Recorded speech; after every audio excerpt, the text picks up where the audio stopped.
100 రోజుల్లోనే చేస్తాం. 100 రోజుల్లో మీరు పెట్టుకుంటే వాళ్ళు వస్తారు, అధికారులు వస్తారు, తీసుకుంటారు, మీకు కావాల్సినవి మీ ఖజానాలు వేసేస్తారు, మొత్తం స్వర్గం అయిపోతుంది, భూతల స్వర్గం కాంగ్రెస్ నాయకత్వంలో. ఆ రోజు డైలాగు. అది అడిగారు విలేకరులు, అయ్యా మరి మీరు చెప్తున్నాయని అమలు చేయాలంటే 4 స్టేట్ల బడ్జెట్ కావాలా, 4 దక్షిణాది రాష్ట్రాల బడ్జెట్ కావాలా, ఎట్లా చేస్తారా స్వామి అంటే, మా కాంగ్రెస్ పార్టీకి చాలా తెలివి ఉంది, మాది 100 సంవత్సరాల చరిత్ర, మావాడు ఒక్కొక్కడు 6 ఫీట్లు ఉన్నాడు, మాకు తెలియలేదంటారా, బ్రహ్మాండంగా సంపద పెంచుతాం, మేము ఇది చేస్తాం అది చేస్తాం అని డైలాగు. ఇవాళ ఏమైందా అంటే బీదర్పులు ఏమని కేసీఆర్ దివాళా చేయించాడు, అప్లపాలైపోయింది రాష్ట్రం. నేను ఒక్కటే అడుగుతా ఉన్నా మిమ్మల్ని, కాంగ్రెస్ నాయకుల్ని కానీ మిమ్మల్ని కానీ ఆలోచించమని అడుగుతా ఉన్నా. కేసీఆర్ గారు ముఖ్యమంత్రిగా ఉన్నప్పుడు కరోనా మహమ్మారి మొత్తం ప్రపంచం అంతా వచ్చింది, మన దాంతో పాటు మనకు కూడా వచ్చింది. ఎవడో అనుకోలే మూతికి బట్టలు కట్టుకొని ఇంట్లో కూర్చుంటామని.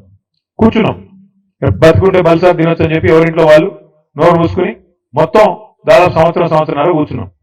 దానివల్ల ఏమైంది, 1 రూపాయి ఆదాయం లేదు ప్రభుత్వానికి, అన్నాడు రూపాయి కూడా లేదు. ఎందుకంటే బయట పనులు జరుగుతాయి కదా ప్రభుత్వానికి ఆదాయం వచ్చేది. బొగ్గు కానీ నడిస్తే, అక్కడ బొగ్గు తవ్వితే, బొగ్గు బయటకు వస్తే, బొగ్గు అమ్మితే, అట్లే కదా ఆదాయం వచ్చేది. సింగరేట్ సంస్థ కూడా దాని నుంచి వస్తుంది. అందులో మాకు కూడా ట్యాక్స్ రూపంలో గవర్నమెంట్ డబ్బులు వస్తాయి. ఒకటి సబ్బు కొనాలి, ఒకటి పప్పు కొనాలి, ఒకటి ఉప్పు కొనాలి, అవి కొంటేనే కదా ఆదాయం వచ్చేది. ఏదీ లేదు, మొత్తం సంవత్సరం పాటు ఎక్కడక్కడ తలుపులు బిడాయించుకొని ఇంట్లో ఉన్నారు. దానివల్ల ఏమైంది, ఆదాయం 0. కేసీఆర్ గారు ముఖ్యమంత్రిగా ఉన్నప్పుడు, ప్రభుత్వం ఉన్నప్పుడు ఆదాయం 0 అయినా రైతు బంధు ఆగిందా, పెన్షన్లు ఆగినాయా, కళ్యాణ లక్ష్మి ఆగిందా, షాదీ ముబారక్ ఆగిందా, పంటల కొనుగోలు ఆగినాయా, జీతాలు ఆగినాయా, కొద్దిగా ఆలస్యంగా పడ్డాయేమో, ఆగలేదు కదా. దమ్మున్న నాయకుడుంటే, దమ్మిడి లేకపోయినా సంక్షేమ పథకాలు ఆగవు. ప్రభుత్వం చిత్తశుద్ధి గల ప్రభుత్వం ఉంటే పనులు చేస్తారు తప్ప సాకులు వెతకదు. ఈ సన్నాసులు ఇలా పని చేయడం చేత కాదు, ప్రభుత్వం నడపడం చేత కాదు. ఎంతసేపు ఢిల్లీకి మూటలు పంపాలా, పదవులు కాపాడుకోవాలా తప్ప ఇంకో సోయి లేదు.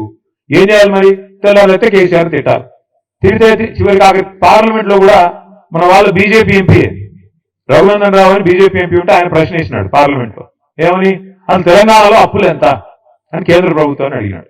కేంద్ర ప్రభుత్వం కుండబద్దలు కొట్టినట్టు చెప్పింది. మొత్తం లెక్కలు controller and auditor general, finance department వాళ్ళందరినీ అడిగి తీసుకొని కుండబద్దలు కొట్టినట్టు చెప్పింది. 10 ఏళ్లలో కేసీఆర్ ప్రభుత్వం చేసిన అప్పు, వదిలిపెట్టిపోయిన అప్పు 3.5 లక్షల కోట్లు. అందులో కేసీఆర్ గారు రాకంటే ముందే 72,000 ఉంది, ఆయన వచ్చినాక 2,80,000 కోట్ల అప్పు చేసినాడు. ఇది మాత్రమే అప్పు అంటూ మన కేంద్ర ప్రభుత్వం స్పష్టంగా పార్లమెంట్ లో చెప్పింది. అయినా సిగ్గు లేదు. కేంద్ర ప్రభుత్వం పార్లమెంట్ లో చెప్పిన సిగ్గు ఎంత మాత్రం లేదు కాంగ్రెస్ వాళ్ళకి. ఒకడు 6 లక్షలు అంటాడు, ఇంకొకటి 7 లక్షలు అంటాడు, ఇంకోటి 8 లక్షలు. ఎవరికి నోటికి ఎంత వస్తా అంత, ఎంత వస్తే ఎంత తోస్తే, ఎక్కడ ఉంటే అక్కడ నోటికి ఎంత వస్తే అంత మాట్లాడుతూ ఉన్నారు. ఆధారం ఏంది, ప్రామాణికమైంది, పత్రం ఏంటంటే ఎవరి దగ్గర ఏం లేదు. నోటికి ఎంత వస్తే అంత మాట్లాడాలా, అదరగొట్టాలా, ఉపన్యాసాలు ఇవ్వాలా, మీడియాని మేనేజ్మెంట్ చేసుకోవాలా, ప్రజల్ని మోసం చేయాలా, మళ్ళీ ఇటుగా వ్యవహారం నడిపిస్తూ ఉండాలి. ఏం చేస్తున్నారు సక్సెస్ఫుల్ వాళ్ళు, వాళ్ళ మీదికి రాకూడదు దృష్టి. అందుకే ఏం చేస్తున్నారు, 6 గ్యారెంటీలు ఎవరు అడగొద్దు, సింగిల్ లైన్ లో ఇచ్చిన హామీలు మీరు అడగొద్దు. ఏం చేయాలి మరి, ఏదో డైవర్షన్ గేమ్ ఆడాలి. రోజు కాళేశ్వరంలో కేసీఆర్ అరెస్ట్, సిబిఐ అని 1 రోజులు టైంపాస్. ఫార్ములా ఈలో కేటీఆర్ అరెస్ట్, వేసుకోబోతున్నారు, ఇప్పుడు వేసుకోబోతున్నారు, ఇంకో గంటలు వేసుకోబోతారు. ఈ తర్వాత రెగ్యులేటరీ విద్యుత్ దానిలో జగదీష్ రెడ్డి అరెస్ట్. ఈ టైపులో రోజొక్క సొల్లు పురాణం తప్ప 22 నెలల్లో 21 నెలల్లో ఒక్క పని ప్రజలకు పనికొచ్చే జరిగిందా ఎవరికన్నా? ఒక ఫ్రీ బస్సు, ఏమనంటే ఫ్రీ బస్సు, అది ఎంత గొప్పగా ఉందో నాకంటే బాగా మీకే తెలుసు. ఎన్నడూ చూడని దృశ్యాలు చూస్తున్నాం ఫ్రీ బస్సుల్లో. ఏందది అసలు, ఆ దృశ్యాలు ఏంది, కొట్టుకోవడం ఏంది, ఎన్నడూ ఇంకా మనం అది విమానాల్లో కూడా ఉండవు. అట్లాంటి ఫ్రీ విమానం పెడితే కూడా అట్లాంటివి ఉండవు, ఆ టైప్ లో కొట్టుకుంటున్నారు. అంటే ఇలాంటి తప్ప ఒక్కటంటే ఒకటి నిజంగా రాష్ట్రానికి దీర్ఘకాలికంగా మధ్యకాలికంగా పనికొచ్చే ఒక్క పని కూడా 21-22 నెలల్లో జరగలేదు. ఇంకా భవిష్యత్తులో జరుగుతుందనే విశ్వాసం అయితే నాకైతే లేదు.